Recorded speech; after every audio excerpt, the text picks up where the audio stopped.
The first in a series of systems is beginning to move in. Right now, we're taking a live look at Gold Beach, where some showers have arrived and winds are picking up. As our weather team is tracking rain, higher elevation snow, and strong winds for the days ahead. Thanks for joining us for NewsWatch 12 at 5. I'm Samantha Cadera. Let's turn it right over to Storm Alert Weather 12 Chief Meteorologist Matt Hoffman.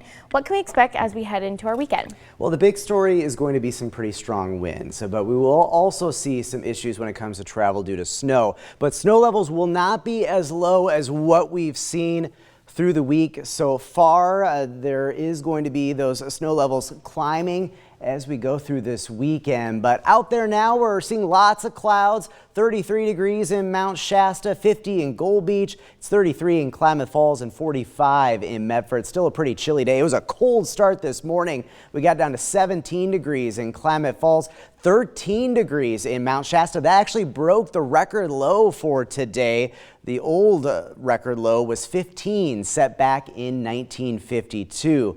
Right now, though, temperatures are starting to moderate a little bit, and that warming trend is going to continue as we go through the weekend.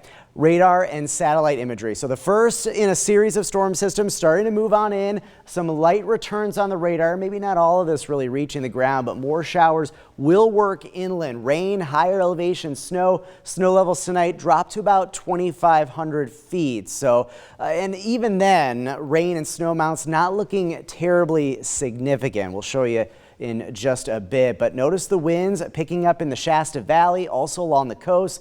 Latest gusts up to 30 miles per hour in Weed. Eventually in the Rogue Valley, we'll see those winds increasing. We have some wind advisories and high wind warnings that have been issued into this weekend for parts of our region. Tonight, showers continue to work inland down to 35 degrees in Medford, 27 in Wairika. Snowfall amounts, it's not going to be much. Above 2,500 feet, a coating up to a couple of inches or so, but that's about it. And then when we take a look at rain amounts that are going to come to our region, it's not going to be much. Most areas well less than 1/10 of an inch. Highest rainfall amounts will be into Curry County, where we could see upwards of 1/4 of an inch or more. And then tomorrow, bit of a lull in the action for the most part. It's going to be windy as well for much of the region. And then we're tracking the next storm system for Saturday night into Sunday. Very active stretch of weather. I'll have the details on all of it coming up in just a bit. Sam.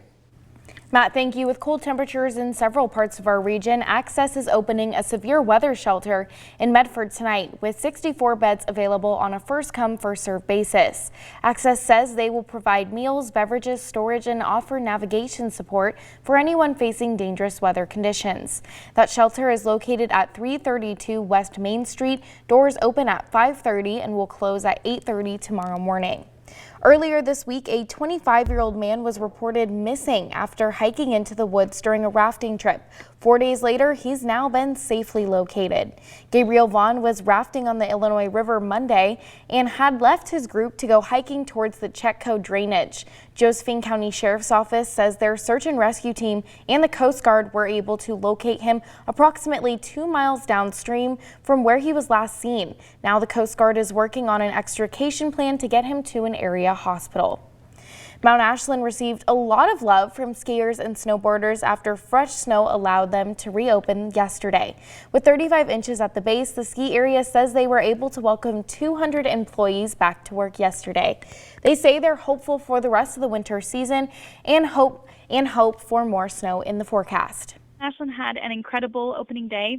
The stoke was really unmatched. We've gotten just under 2.5 feet of snow since last Saturday, and we have 35 inches at the base right now, and we'll continue to see snow in the forecast. So our team is feeling really optimistic about the 25-26 season moving forward. Winter may have come a little later than we had hoped, but she's arrived, and we're so grateful to continue to serve the Rogue Valley and beyond with great terrain and exciting events and lots of Gemütlich Heights spirit. Mount Ashland says they have plenty of events planned for March, including their Bavarian Nights and Diva Days. Another delay in the Oregon Senate is tightening the deadline for lawmakers in Salem. Now, we've been tracking the pending vote on Oregon's transportation referendum, which has now been delayed to Monday. The announcement was made this afternoon to give senators more time to review and discuss the bill. It's the 4th time the vote has been delayed. Secretary of State Tobias Reed has said the legislation must be signed into law by the 25th in order to appear on the May ballot. With the vote delayed until Monday, lawmakers will have only a few days to pass it into both the Senate and the House before going to Governor Kotek to be signed. If the bill doesn't meet Wednesday's deadline, it won't appear on voter ballots until November.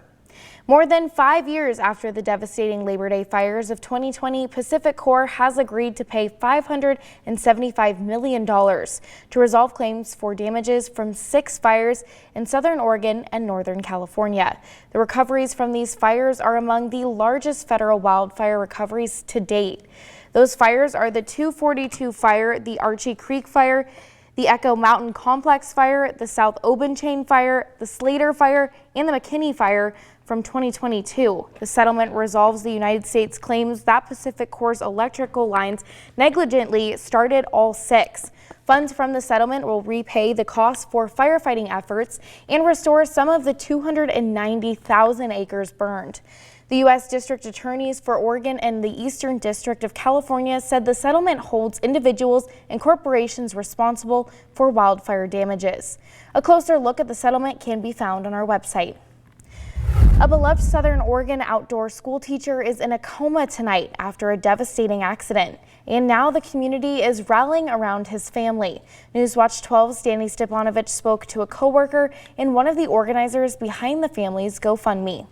February 16th, Robin Bliss Wagner, an Ashland teacher, was critically injured doing fire risk mitigation. This is a huge shock and very humbling shock. It was just shock, and I just got in my car and drove to the hospital instantly. He survived thanks to his hard hat and quick action from his children, but right now he remains in a coma in the ICU. Not for this care at the hospital and this wonderful facility, he would not be with us. He would be dead.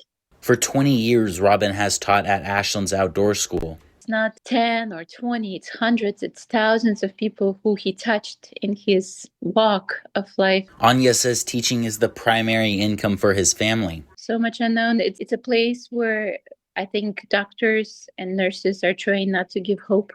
With an uncertain recovery ahead, she and a few friends launched a GoFundMe to help cover ICU costs, rehab, mortgage payments, and bills and necessities for the family. In Ashland, Danny Stepanovich.